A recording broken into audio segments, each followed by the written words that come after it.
जय हिंद साथियों, स्वागत है आपका हमारे इस इतिहास की श्रृंखला में। दोस्तों, हमने पिछले क्लास के अंदर मौर्योत्तर काल के बारे में पढ़ा था और मौर्योत्तर काल के अंदर हमने आपको बताया था कि भारत के अंदर मौर्य काल कई खंडों में विभाजित हो जाता है और जिससे कुछ स्थानीय शासक यहाँ राज्य करने लग जाते हैं और कुछ विदेशी आते हैं जो आक्रमण करके भारत पे अपना राज्य स्थापित कर लेते हैं। एक एक करके हमने सभी की चर्चा कर ली थी और आज हमारी इस श्रृंखला में इस लेक्चर के अंदर हम पढ़ने जा रहे हैं गुप्त काल के बारे में। देखो साथियों, हुआ क्या था, मैंने ये बताया था आपको कि लास्ट में आके कुषाणों का शासन हो जाता है भारत के पश्चिमी भाग पे और भारत के जो पाटलिपुत्र बिहार वाला जो क्षेत्र है, महाराष्ट्र वाला क्षेत्र है, इधर सातवाहनों का शासन स्थापित हो जाता है। अब क्या होता है, इनके बाद में इस क्षेत्र पे आते हैं गुप्त। तो गुप्त आते हैं, हम आज गुप्तों की ही चर्चा करने जा रहे हैं। पिछले क्लास के अंदर हमने आपको ये भी बता दिया था कि दक्षिण भारत के अंदर 3 राजवंश हैं, चेर, पांडे, चोल, जिनका भी शासन वहाँ चलता रहता है। तो दोस्तों, आज हम यहाँ गुप्त साम्राज्य के बारे में पढ़ने वाले हैं और गुप्त साम्राज्य के बारे में संपूर्ण जानकारी लेंगे। अगर ये श्रृंखला आपको पसंद आ रही है तो इसको लाइक कर देना, शेयर कर देना, सब्सक्राइब कर देना। चलो शुरू करते हैं जल्दी। देखो, सबसे पहले तो मैं आपको ये बता दूं कि जो गुप्त शासक थे उनका क्रम क्या था। इसमें सबसे पहले श्री गुप्त आते हैं, फिर घटोत्कच आते हैं, फिर चंद्रगुप्त प्रथम, समुद्रगुप्त, चंद्रगुप्त द्वितीय, कुमारगुप्त, स्कंदगुप्त और विष्णुगुप्त। ये इनका क्रम है। आपको इनके अंदर महत्वपूर्ण शासकों को ही याद रखना है, सभी को याद रखने की कोई आवश्यकता नहीं है। कौन कौन से महत्वपूर्ण है अभी हम चर्चा कर लेंगे, ठीक है। देखो, सबसे पहले जो गुप्त शासक हैं वो कुषाणों के संबंध होते थे। ये जो गुप्त शासक हैं कुषाणों के संबंध थे। ये मैंने आपको कुषाण कौन थे ये पिछले लेक्चर में यही पढ़ाया था। देखो, फिर मैं थोड़ा सा बताऊं। ये ऐसे मान लो कि भारत का पश्चिमी भाग है जिसके अंदर इस क्षेत्र के अंदर कुषाणों का शासन था और ये कुषाण कहाँ, चीन से आए थे। इस क्षेत्र में कुषाणों का शासन था और बाकी इधर सातवाहन था, ठीक है। तो ये जो गुप्त शासक हुआ करते थे ये कुषाणों के सामंत थे। उसके बाद क्या होता है, गुप्त शासकों में वैश्य वर्ण से संबंधित माना गया है। ये 4 वर्ण बताए गए हैं आपको, ब्राह्मण, क्षत्रिय, वैश्य, शूद्र। तो इनको गुप्त शासकों को वैश्य वर्ण से संबंधित माना गया है और इनका संस्थापक है, वो संस्थापक कौन है, श्रीगुप्त है। कौन है इनका संस्थापक, श्रीगुप्त है। और इन्होंने महाराजा की उपाधि धारण की थी और इसकी जो जानकारी मिलती है वो ताम्र अभिलेख में मिलती है जिसमें इनको आदिराज भी कहा गया है। ठीक है। उसके बाद में प्रमुख जो शासक हैं उनकी चर्चा करेंगे। हम सिर्फ महत्वपूर्ण शासकों की बात करेंगे, बाकी जो काम के नहीं हैं उनकी चर्चा नहीं करेंगे। देखो, चंद्रगुप्त प्रथम की बात करते हैं सबसे पहले। ये देखो, गुप्त वंश का वास्तविक संस्थापक माना जाता है। गुप्त वंश का संस्थापक कौन है, गुप्त वंश का संस्थापक, अगर संस्थापक की बात करें अपन कि गुप्त वंश का संस्थापक कौन है, वो अलग है और वास्तविक संस्थापक है वो अलग है। इसको आपको ध्यान रखना पड़ेगा। ये क्या है कि जो क्वेश्चन आ जाता है कई बार एग्जाम में, गुप्त वंश का संस्थापक अगर क्वेश्चन आए तो उसकी बात करेंगे तो वो होगा श्रीगुप्त, ठीक है, श्रीगुप्त। और उसके बाद में जो वास्तविक संस्थापक है वो कौन है, वास्तविक संस्थापक चंद्रगुप्त प्रथम। इसकी कहानी है थोड़ी सी। देखो, श्रीगुप्त और घटोत्कच ये दोनों शासक क्या करते हैं, अपने आप को स्वतंत्र शासक नहीं मानते, ये कुषाणों के अधीन रहते हैं, ठीक है। इसलिए इनको वास्तविक संस्थापक ना करके संस्थापक बोल देते हैं श्रीगुप्त को। और जो वास्तविक संस्थापक है वो कौन है, चंद्रगुप्त प्रथम है, ठीक है। देखो, इन्होंने लिच्छवी राजकुमारी कुमार देवी से विवाह किया था। किसने, चंद्रगुप्त प्रथम ने लिच्छवी राजकुमारी कुमार देवी से विवाह किया था और महाराजा धीराज की उपाधि धारण की थी, ठीक है। इनका जो राज्याभिषेक हुआ था उस समय से इन्होंने एक गुप्त संवत नाम से एक कैलेंडर जारी किया था और उसको क्या बोलते हैं, गुप्त संवत, ठीक है। और इन्होंने चांदी के सिक्कों का प्रचलन भी किया था। उसके बाद में जो अगले शासक आते हैं वो हैं समुद्रगुप्त। देखो, समुद्रगुप्त शासक बनते हैं 335 ईस्वी में, ये शासक बनते हैं और इन्होंने उपाधि धारण की थी, कुछ पराक्रमा, अश्वमेधकर्ता की, परम भागवत की, ये कुछ उपाधियां धारण की थी, ठीक है। उसके बाद में लगभग 20 शासकों को पराजित किया था इन्होंने और इसलिए इनको भारत का नेपोलियन भी कहा जाता है। समुद्रगुप्त को क्या कहा जाता है, भारत का नेपोलियन। देखो, जिस पे मैं ज़्यादा लाइन खींच देता हूँ इसका मतलब वो मोस्ट इंपॉर्टेंट पॉइंट है, उसको थोड़ा याद रखना पड़ेगा आपको। इसको भारत का नेपोलियन कहा जाता है, किसको? समुद्रगुप्त को। और इनके जो दरबारी कवि थे वो कौन थे? हरिसेन थे। और हरिसेन ने ही प्रयाग प्रशस्ति की रचना की थी, जिसको इलाहाबाद प्रशस्ति भी बोल देते हैं और प्रयाग प्रशस्ति भी बोल देते हैं। ठीक है, हरिसेन इनके दरबारी कवि थे। हरिसेन ने प्रयाग प्रशस्ति की रचना की थी। ये क्वेश्चन पूछ सकते हैं, हरिसेन प्रयाग प्रशस्ति की रचना किसने की थी? हरिसेन ने। और जो प्रयाग प्रशस्ति है उसकी जो भाषा है वो है संस्कृत और लिपि है वो है ब्राही, और ये चंपू शैली में लिखा गया है। चंपू का मैंने पहले ही बता दिया, गद और पद दोनों शैली में लिखा गया है। इन्होंने सिक्कों पर वीणा वादन की कुछ मूर्तियां अंकित की हैं, इसका मतलब ये संगीत प्रेमी थे। इससे यह पता चलता है कि समुद्रगुप्त संगीत प्रेमी थे। उसके बाद में जो आगे चलते हैं थोड़ा सा, हम चंद्रगुप्त द्वितीय की बात करते हैं। चंद्रगुप्त द्वितीय देखो, ये 380 में शासक बनते हैं और गुप्त काल का श्रवण काल चंद्रगुप्त द्वितीय के टाइम पे ही आता है। गुप्त काल का श्रवण काल कब आता है? चंद्रगुप्त द्वितीय के समय में। इन्होंने भी उपाधि धारण की थी, कौन सी? विक्रमादित्य की। विक्रमादित्य की उपाधि कब धारण की? इन्होंने शकों को पराजित किया था। शकों को पराजित किया था और पराजित करने के बाद इन्होंने विक्रमादित्य की उपाधि धारण की। इसके अलावा और परम भागवत वगैरह ऐसी कुछ और भी उपाधि हैं, कोई कम की नहीं है, इसको ध्यान रख लेना आप। देखो, इसने जो राजधानी बनाई थी पाटलिपुत्र और उज्जैन को राजधानी बनाई। चंद्रगुप्त ने क्या किया? पाटलिपुत्र और उज्जैन को राजधानी बनाई और कुछ वैवाहिक संबंध भी बनाए थे। किसके साथ बनाए? देखो, नागवंश की राजधानी नागवंश की राजकुमारी थी कुबेरनाग। इससे उन्होंने क्या किया? वैवाहिक संबंध बनाए थे, विवाह किया था और इनसे एक पुत्री प्राप्त होती है इनको, उसका नाम था प्रभावती गुप्त। और इस प्रभावती गुप्त का विवाह इन्होंने किया था वाकाटक वंश के रुद्रसेन से। ये मैंने पहले वाकाटक जब पढ़ाया था, कर्नाटक वाले वाकाटक, तो उस समय भी बता दिया था कि रुद्रसेन के साथ विवाह होता है चंद्रगुप्त द्वितीय की पुत्री का, प्रभावती गुप्त का। ठीक है, और इनके समय ही भारत में चीनी यात्री फान आते हैं और इसके दरबार में 9 विद्वान थे, जिनको क्या कहते थे? नवरत्न कहते थे। ठीक है, तो नवरत्न एक तो चंद्रगुप्त द्वितीय के दरबार में रहते हैं और नवरत्न फिर आगे चल के अकबर के दरबार में भी आएंगे। ठीक है, अब चलते हैं आगे। इनके जो राजकवि थे उनका नाम था साब। राजकवि का नाम क्या था? साब था। और संधि विग्रह सचिव कौन थे? वीरसेन। शक्य विजयों के बाद में इन्होंने मालवा में चांदी के सिक्कों का प्रचलन किया था। शकों पर विजय प्राप्त की और उसके बाद इन्होंने मालवा में क्या किया? चांदी के सिक्कों का प्रचलन किया था। अब देखो, इनके समय में फान चीनी यात्री आ रहे हैं, तो इनके बारे में देख लेते हैं एक बार। फान चीनी यात्री के बारे में, चंद्रगुप्त द्वितीय के दरबार में चीनी यात्री आए थे। ठीक, इन्होंने पुस्तक लिखी थी, किसने? फान ने। उसका नाम क्या था? पोम्योकी। ठीक है, ये आए तो स्थल मार्ग से और चले गए थे वापस जल मार्ग से। ठीक है, मध्य प्रदेश में इन्होंने ये कहा कि मध्य प्रदेश ब्राह्मणों का देश है और चांडालों का वर्णन करने वाले हैं। चांडाल एक निम्न जाति बताई गई है कि इनको यहाँ तक कि रोडों पे चलने का भी अधिकार नहीं दिया गया था, चांडाल। तो चांडालों का वर्णन कौन करते हैं? फान करते हैं। अब देखो, ये वाला पॉइंट आपको ध्यान रखना है। पाटलिपुत्र में विनिमय का माध्यम था, क्या था? कोड़ी। ये क्वेश्चन पूछा जा सकता है, कोड़ी क्या था? ये एक विनिमय का माध्यम था पाटलिपुत्र में, किसके समय? गुप्त काल के अंदर। ठीक है, उसके बाद में देखो आगे चलते हैं। चंद्रगुप्त द्वितीय के जो कुछ नवरत्न हैं उनकी चर्चा करते हैं। कौन कौन से नवरत्न थे?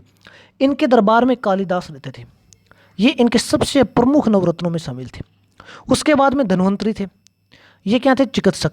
जैसे आपने देसी कहावत भी है, ये कौन सा? धन्वंतरी वैद्य है। वे धन्वंतरी यही थे, ये आयुर्वेद के एक चिकित्सक थे, धन्वंतरी। ठीक है, वारामिहिर थे इनके दरबार में, वो कौन थे? खगोल शास्त्री थे और ज्योतिष थे, कौन? वाराहमीर। उसके बाद में एक अमर सिंह थे, जो क्या थे? कोशकार थे। कोशकार का मतलब ये शब्द निर्माण का काम करते थे। एक छपनक थे, फलित ज्योतिष, ये फलित ज्योतिषी थे, छपनक। और शंकु थे, वास्तुकार। और वेताल भट्ट थे, ये जादूगर थे, विक्रम वेताल, इनकी कहानी सुनी होगी, वेताल भट्ट। ये कौन थे? जादूगर थे। और घटक पर थे, कूटनीतिज्ञ, ये थे कूटनीतिज्ञ। वरुचि थे, व्याकरणाचार्य। ये इस प्रकार इनके 9 रत्न हैं और इन 9 रत्नों को आपको ध्यान रखना पड़ेगा, क्योंकि ऐसे क्वेश्चन आते हैं चंद्रगुप्त मौर्य के निम्नलिखित में से कौन कौन नवरत्न थे। तो इनको एक बार देख लेना दोबारा, अगर नहीं याद हुए तो। ये नोट डाला है, विशाख दत्त द्वारा रचित देवी चंद्रगुप्त के अनुसार समुद्रगुप्त के बाद रामगुप्त शासक बना था। आगे चलते हैं, थोड़ा सा कुमारगुप्त की बात करते हैं। कुमारगुप्त का कोई काम का नहीं है, एक पॉइंट याद रखना बहुत जरूरी है। कुमारगुप्त ने नालंदा विश्वविद्यालय की स्थापना करवाई थी। नालंदा विश्वविद्यालय की स्थापना किसने करवाई थी? कुमारगुप्त ने। ठीक है। उसके बाद स्कंदगुप्त की बात करते हैं। इन्होंने कुछ उपाधियां धारण की थी, विक्रमादित्य की, सक्रोपम की, और सुदर्शन झील का पुनर्द्वार कराया था। सुदर्शन झील का पुनर्द्वार करा था। अब ये देखो, सुदर्शन झील वही सुदर्शन झील है जो चंद्रगुप्त मौर्य के समय बनती है। उसके बाद अशोक पुनर्द्वार करवाते हैं, और उसके बाद में रुद्रदामन इनका फिर पुनर्निर्माण करवाते हैं, और अब यहाँ आके इन्होंने भी, स्कंदगुप्त ने भी सुदर्शन झील का पुनर्द्वार करवाया है। ठीक है। और स्कंदगुप्त के समय ही भारत पर हुनों के आक्रमण होते हैं। भारत पर हुनों के आक्रमण कब होते हैं? स्कंदगुप्त के समय ही हुनों के आक्रमण होते हैं। ठीक है। मिलावट वाले सिक्के चलाए थे स्कंदगुप्त ने। इसके अंदर ध्यान रखने वाली चीज़ क्या है आपको? हुनों के आक्रमण कब होते हैं? स्कंदगुप्त के समय। सुदर्शन झील का पुनर्द्वार स्कंदगुप्त ने भी करवाया था। ठीक है। उसके बाद में बात करते हैं भानुगुप्त की। भानुगुप्त के एरण अभिलेख से ज्ञात होता है कि भानुगुप्त का सेनापति गोपराज था, और ये हिणों के विरुद्ध लड़ते हुए वीरगति को प्राप्त हो गया था। और इनकी जो पत्नी थी वो सती हो गई थी, और यहीं से हमारे को एरण अभिलेख से सती प्रथा का प्रथम साक्ष्य मिलता है। एरण अभिलेख से सती प्रथा का प्रथम अभिलेख ही साक्ष्य मिला है। ठीक है। और अंतिम शासक इनका कौन था? विष्णुगुप्त था। अंतिम शासक कौन था? विष्णुगुप्त था। ठीक है। उसके बाद में चलो आगे चलते हैं। अब गुप्तकालीन राजनीतिक व्यवस्था की बात करते हैं। गुप्तकालीन राजनीतिक व्यवस्था कैसी थी? देखो, सबसे ऊपर देश था, और उसका जो मुखिया था उसको गोपत्री या गोपन कहते थे। फिर देश भुक्तियों में बटा हुआ था, उसका जो मुखिया होता था वो उपरीक होता था। भुक्ति विषय में बटी हुई थी, इसका मुखिया विषयपति था। और विषय पेट में बटे हुए थे, जिसका मुखिया पेटपति होता था। और सबसे निचले स्तर पर ग्राम होते थे, और इनका मुखिया ग्रामपति या ग्रामिक होता था। ग्रामपति या ग्रामिक होता था। ये ध्यान रखना है। सबसे ऊपर देश, मुखिया गोपत्री, उसके नीचे भुक्ति, भुक्ति का मुखिया उपरीक। भुक्ति बटी होती थी विषयों में, विषय के मुखिया विषयपति। विषय बटा होता था पेट में, और इसका मुखिया होता था पेटपति। फिर पेट बटे हुए थे गांवों में, और गांव का मुखिया ग्रामिक होता था। उसके बाद में केंद्रीय प्रशासन की बात करते हैं। गुप्त काल के केंद्रीय प्रशासन में देखें तो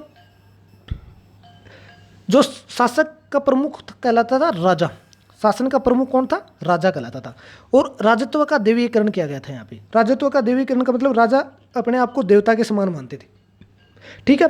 और गुप्तकालीन प्रमुख मंत्री थे, कुछ मंत्री थे। उन मंत्रियों को देख लेते हैं कौन कौन से थे।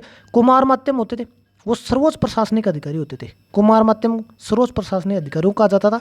महादंड नायक होते थे, युद्ध और न्याय का सर्वोच्च अधिकारी कौन होता था? महादंड नायक। दंडपाशिक होते थे, सर्वोच्च पुलिस अधिकारी को दंडपाशिक कहा जाता था। महासंविधि ग्रीक होते थे, शांति और विदेशिक नीति का सर्वोच्च अधिकारी कौन होता था? महासंधि विग्रहिक। महाबलाधिकृत होते थे, सेना के सर्वोच्च अधिकारियों को महाबलाधिकृत कहा जाता था। अग्रहारिक होते थे, दान विभाग के सर्वोच्च अधिकारी। अग्रहारिक कौन थे? दान विभाग के सर्वोच्च अधिकारी। ये क्वेश्चन है ना, एग्जाम में पूछे जाते हैं। ठीक है। अग्रहारिक कौन थे? दान विभाग का अधिकारी होता थे। जैसे ऐसे अग्रहारिक के बारे में पूछ के इनमें से 4 ऑप्शन मिल जाएंगे, और फिर आपसे पूछ ले जाएंगे कि कौन सा किससे संबंधित है। ठीक है। उसके बाद में जो अगला टॉपिक है हमारा है वो है प्रांतीय प्रशासन की बात करते हैं। प्रांतों को भुक्ति अवंती कहा जाता है, और इनका जो प्रमुख था वो उपरीक था, और ये राजकुल से ही संबंधित होते थे। ये राजकुल से संबंधित होते थे। और गुप्त काल में कायस्थ नामक एक नए वर्ग का उदय होता है। कायस्थ नामक एक नए वर्ग का उदय होता है, और इसका जो कार्य है वो लेखा जोखा का कार्य था। कायस्थ शब्द का प्रथम उल्लेख याज्ञवल्क स्मृति में मिलता है। देखो, ये यहाँ समझने वाली बात है। गुप्त काल के अंदर एक नया नाम आता है। कौन सा नाम है? कायस्थ। ठीक है। ये एक वर्ग था, ये वर्ग था, और काम क्या करता था? ये लेखा जोखा काम करता था। लेखा जोखा का काम करता था। ठीक है। इतना ही याद रखना है आपको। उसके बाद में आगे चलते हैं थोड़ा और। गुप्तकालीन समाज की बात करते हैं। गुप्तकालीन समाज के अंदर क्या क्या था? देखो, वर्ण व्यवस्था का प्रचलन था, और ये जन्म आधारित थी वर्ण व्यवस्था। 4 वर्ण थे। फान ने चांडाल का उल्लेख किया है, और ब्राह्मणों को ग्रामदान देने की प्रथा यहाँ प्रचलित थी। और शूद्रों की स्थिति में यहाँ सुधार देखने को मिलता है। नारद स्मृति में 15 प्रकार के दासों की सूची दी गई है, नारद स्मृति में। ठीक है। स्त्रियों की स्थिति के बारे में बात करें तो उनको पुराण सुनने का ही अधिकार था सिर्फ। पर्दा प्रथा थी, सती प्रथा थी, नियोग प्रथा थी, और बाल विवाह प्रथा थी। ठीक है। स्त्रियों की स्थिति थोड़ी दयनीय है, क्योंकि स्त्री को पुरुष की निजी संपत्ति मानते थे, और देवदासी की प्रथा भी थी। देवदासी की प्रथा भी थी। तो ये सामाजिक स्थिति है कुछ गुप्त काल की। उसके बाद में हम आगे चलते हैं, गुप्तकालीन अर्थव्यवस्था की बात करते हैं। गुप्तकालीन अर्थव्यवस्था के अंदर भू राजस्व कुल उत्पादन का 1/4 से 1/6 भाग लिया जाता था। और उसके बाद में गुप्त काल में बलात् श्रम भी प्रचलित था, और बलात् श्रम को विष्टि कहा गया है, और ये राज्य की आय का स्रोत था, राज्य की आय का एक स्रोत था। ठीक है, इससे जनता द्वारा दिए जाने वाला कर माना जाता था। बलात् श्रम का मतलब बिना पैसे के काम करवाना। ठीक है, उसके बाद में हम चलते हैं आगे। आर्थिक उपयोगिता के आधार पे भूमि को कई भागों में बांट रखा था। कौन कौन से भाग थे? आर्थिक उपयोगिता के आधार पे भूमि के प्रकार थे, जिसके अंदर क्षेत्र था। क्षेत्र वो भूमि थी जो कृषि करने योग्य होती थी। कृषि करने योग्य भूमि को क्षेत्र कहा जाता था। और वास्तु का मतलब वास करने योग्य भूमि को वास्तु। आपने अब भी नाम सुना होगा वास्तुशास्त्र के अनुसार, ये यहीं से प्रचलन आता है, वास्तुशास्त्र के अनुसार घर बनाने वाली। क्योंकि वास्तु का उस भूमि को कहा जाता था जो बसने योग्य होती थी। और यहीं पे ज्योतिष वगैरह या प्रौद्योगिकी का बहुत विकास होता है, आगे चल के पढ़ेंगे हम। चारागाह भूमि थी, उस पशुओं के चारा योग्य भूमि को चारागाह भूमि कहते थे। और शील ऐसी भूमि जो जोतने योग्य नहीं होती थी, उसको क्या कहते थे? शील कहते थे। जोतने योग्य भूमि नहीं थी, उसको शील कहते थे। और अपरहित ऐसी भूमि जो जंगली होती थी, उसको अपरहित कहते थे। ठीक है, उसके बाद में और थोड़ा आगे चलें तो सिंचाई के लिए रहट या घंटी यंत्र का उपयोग होता था। रहट का उपयोग होता था सिंचाई करने के लिए। श्रेणी के प्रधान को ज्येष्ठक कहा जाता था, जो श्रेणी होती थी उसके प्रधान को ज्येष्ठक कहा जाते। और गुप्त काल के उज्जैन सर्वाधिक महत्वपूर्ण व्यापारिक केंद्र थे। ठीक है, गुप्त काल में उज्जैन यहाँ का सर्वाधिक महत्वपूर्ण व्यापारिक केंद्र था। और गुप्त काल राजाओं ने सर्वाधिक स्वर्ण मुद्राएं चलाई थी, और जिनको दिनार कहा जाता था। अब यहाँ फिर कन्फ्यूजन होगा आपको। देखो, मैंने पहले बताया था स्वर्ण मुद्राएं सबसे पहले यूनानियों ने चलाई, सोने के सिक्के सबसे पहले यूनानियों ने, और सबसे शुद्ध सोने के सिक्के कुषाणों ने, और सबसे ज़्यादा मात्रा में सोने के सिक्के गुप्त राजाओं ने। कन्फ्यूजन दूर हो गया आपका। ठीक है, और इसको दिनार कहा जाता था। जो सोने के सिक्के थे इनको दुनार कहते थे गुप्त काल के अंदर। आगे बात करते हैं, गुप्तकालीन धर्म की बात करते हैं। राजकीय धर्म था इनका वैष्णव धर्म था। और इनका जो चिन्ह था राजकीय, वो तो गरुड़ था। भगवान विष्णु को सबसे ज़्यादा लोकप्रिय अवतार यहाँ था, वो था वराह का अवतार। वराह का अवतार भगवान विष्णु का सबसे लोकप्रिय था, और त्रिमूर्ति की पूजा होती थी। उसके बाद में और थोड़ा आगे चलें तो गुप्तकालीन साहित्य का ये स्वर्णयुग माना जाता है। कैसे? देखो, शूद्रक ने एक नाटक लिखा था, मृच्छकटी या माटी का खिलौना गाड़ी। ठीक है, ये नाटक लिखा था। और इसके अंदर क्या है? एक ब्राह्मण की और वेश्या की प्रेम कहानी वर्णित की गई है। कालिदास ने भी अभिज्ञान शाकुंतलम इसी समय लिखा था। कालिदास ने अभिज्ञान शाकुंतलम लिखा था, और राजा दुष्यंत शकुंतलम के प्रेम कहानी का चित्रण किया गया है। और इनका पुत्र भरत प्रसिद्ध राजा हुआ था। आगे चलते हैं थोड़ा और। अभिज्ञान शाकुंतलम प्रथम भारतीय रचना है, जिसका अनुवाद यूरोपीय भाषाओं में भी हुआ है। ठीक है, आगे देखो, निम्न वर्गों के लोगों को भिन्न भिन्न भाषाएं बोलते थे। यहाँ जो निम्न वर्ग के लोग थे वो भिन्न भिन्न भाषा बोलते थे, और उच्च वर्ग के लोग सिर्फ संस्कृत बोलते थे। बुद्ध घोष ने हीनयान धर्म पर प्रसिद्ध ग्रंथ लिखा है। कौन सा? विशुद्धिमग्ध। जैन ग्रंथों में आचार्य सिद्धसेन का न्याय अवतार सबसे प्रसिद्ध है। गुप्त युग में बौद्ध दर्शन पर भी अनेक ग्रंथों की रचना की गई है, जैसे असंग महायान धर्म का प्रकांड विद्वान था। ठीक है, वसुबंधु ने अधर्म को लिखा था, और धर्म के मौलिक सिद्धांतों का प्रतिपादन किया है।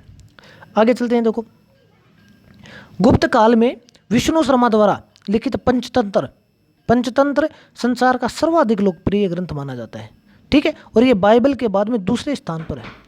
इसके अंदर देखो, इसके अंदर मित्रभेद, मित्रलाभ, संधि विग्रह, लब्ध प्रसारण, अपरीक्षा तत्व, ये सब चीज़ों की वर्णन है।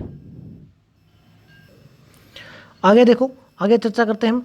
यहाँ इस समय कुछ नाटक लिखे गए थे, उनके रचयिता और उसका विषय वस्तु भी अगर ध्यान नहीं रहती है तो उसके नाटककार का नाम और नाटक, ये तो आपको बहुत जरूरी है याद रखने, क्योंकि ऐसे एग्जाम में क्वेश्चन बहुत पूछे जाते हैं।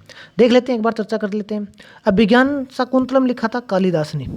इसके अंदर दुष्यंत और शकुंतला की प्रेम कथा, और मालविका अग्निमित्र लिखा था कालिदास ने। इसमें अग्निमित्र और मालविका के प्रेम कथा का वर्णन है। और विक्रमोत्सव में लिखा था कालिदास ने। मुद्रा राक्षस विशाख दत्त ने लिखा था। ये देखो, तीन, पहला, दूसरा और ये विशाख दत्त लिखते हैं मुद्रा राक्षस। ठीक है, मृच्छकटिकम लिखते हैं शूद्रक, देवीचंद्र गुप्तम लिखते हैं विशाख दत्त, चारोदम लिखते हैं भास, और सौपन वासवदत्तम भास लिखते हैं। ठीक है, जो काम के हैं वो बताता हूँ। कालिदास द्वारा रचित अभिज्ञान शाकुंतलम, कालिदास द्वारा रचित मालविका अग्निमित्र, विशाखदत्त द्वारा रचित मुद्रा राक्षस, और उसके बाद में शूद्रक द्वारा मृच्छकटिकम। ये तो आप याद रख ही लेना। आगे चलते हैं, थोड़ा सा वास्तुकला की बात करते हैं। गुप्त काल के अंदर जो वास्तुकला थी उसकी चर्चा कर लेते हैं। अजंता में 29 गुफाएं निर्मित हैं, उसके अंदर गुफा 16 और 17 गुप्तकालीन है। इसमें गुफा संख्या 16 में उत्कीर्ण मरणासन राजकुमारी का चित्र है, वो बहुत ही बढ़िया है। मरणासन राजकुमारी चित्र प्रशंसनीय चित्र है। और गुफा संख्या 17 में चित्र को चित्रशाला कहा गया है। बुद्ध के जन्म, जीवन, महाभिनिष्क्रमण, महापरिनिर्वाण। महाभिनिष्क्रमण उनके घर से बाहर निकल जो गृह त्याग की घटना उसको बोलते हैं। बुद्ध के गृह त्याग की घटना को महाभिनिष्क्रमण बोलते हैं। महापरिनिर्वाण उनको जो मोक्ष की प्राप्ति है, मतलब उनकी मृत्यु को महापरिनिर्वाण बोलते हैं। ठीक है। अजंता की गुफाएं बौद्ध धर्म की महायान शाखा से संबंधित है। अजंता की गुफाएं किससे संबंधित है? बौद्ध की महायान शाखा से। आगे चलें तो गुप्त काल के अंदर निर्मित गुफा बाघ की गुफा मध्य प्रदेश के धार जिले में पड़ती है। नामक विंध्य पर्वत को काटकर बनाई गई थी। मंदिर बनाने की कला का जन्म भी यहीं से शुरुआत होता है। देखो, मंदिर भी यहीं से बनने शुरू होते हैं। मंदिर निर्माण की कला गुप्त काल से शुरू होती है। ठीक है। उसके बाद देखते हैं कुछ महत्वपूर्ण मंदिर है, उन मंदिरों की चर्चा कर लेते हैं, कहाँ स्थित है। वैसे गुप्त काल के ज़्यादातर मंदिर मध्य प्रदेश में मिलेंगे आपको। एरन का मंदिर मध्य प्रदेश सागर जिले में, बुमरा का मंदिर सतना जिले मध्य प्रदेश में, सांची का मंदिर रायसेना मध्य प्रदेश में, पिपरिया का विष्णु मंदिर सतना मध्य प्रदेश में, तिगवा का कंकाली देवी मंदिर जबलपुर मध्य प्रदेश में, तिगवा विष्णु मंदिर जबलपुर में मध्य प्रदेश, नचना कुठरा नाथ पार्वती नचना मंदिर ये भी कुठरा मध्य प्रदेश पन्ना में पड़ता है। और नागौद का शिव मंदिर नागौद सतना जिला मध्य प्रदेश में पड़ता है। खो का शिव मंदिर खो सतना जिला मध्य प्रदेश में पड़ता है। मड्डी का शिव मंदिर जबलपुर मध्य प्रदेश में पड़ता है। ये कुछ मंदिर हैं, इनको थोड़ा देख लेना एक बार दोबारा आप। अब देखते हैं गुप्तकालीन विज्ञान और प्रौद्योगिकी की बात करते हैं। गुप्त काल के समय विज्ञान और प्रौद्योगिकी का बहुत अच्छा विकास होता है। देखो कौन कौन क्या क्या कर रहे हैं, ये देखो आर्यभट्ट थे इस समय के, और ये प्रसिद्ध ये आर्यभट्ट थे, ये बहुत प्रसिद्ध क्या थे? दार्शनिक थे। आर्यभट्ट एक मिनट, गुप्त काल के आर्यभट्ट थे जिन्होंने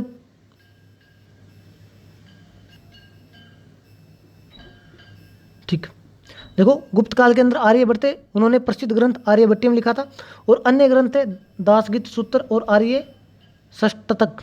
आर्यभट्ट ने पृथ्वी को गोल बताया था। सबसे पहले देखो पृथ्वी को गोल बताया था, उसकी परिधि का अनुमान भी लगाया था। आर्यभट्ट ने दशमलव प्रणाली की विवेचना की थी। आर्यभट्ट ने शून्य दशमलव सिद्धांत सर्वथा नई देन थी। इन्होंने क्या शून्य और दशमलव सिद्धांत दिया था, और ये बिल्कुल नई थी उस टाइम के लिए। ठीक है। उसके बाद में वारामिहिर की बात करते हैं। इस समय वारामिहिर हुए थे और ये बहुत ज़्यादा प्रसिद्ध ज्योतिष थे। आर्यभट्ट के बाद दूसरे प्रसिद्ध गुप्तकालीन गणितज्ञ थे और ज्योतिष थे। कौन थे? वारामिहिर, ज्योतिष और गणितज्ञ थे। उनके 6 ग्रंथ लिखने हैं: पंच सिद्धांतिका, व्यूहापटल, योगमाया, व्रत संहिता, वरह जातक और लघु जातक। ये तो याद रख लेना आप, जैसे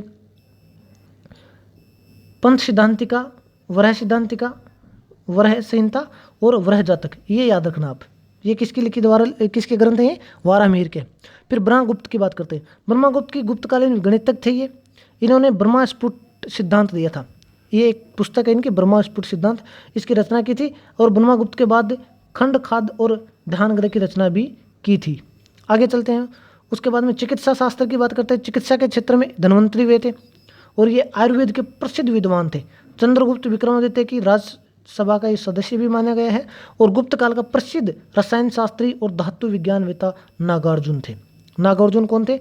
रसायन शास्त्री थे, धातु विज्ञानवेत्ता थे। यहाँ चल के हमारा गुप्त साम्राज्य की विज्ञान और प्रौद्योगिकी खत्म होती है और इस हिसाब से ये गुप्त साम्राज्य भी अपना कंप्लीट होता है। आगे वाले चैप्टर में हम जल्दी मिलने वाले हैं आपको। तब तक आप ये पसंद आ रही है श्रृंखला तो आप इसको शेयर कर दो, सब्सक्राइब कर दो और लाइक कर लो। धन्यवाद। जल्दी ही मिलते हैं नेक्स्ट चैप्टर में।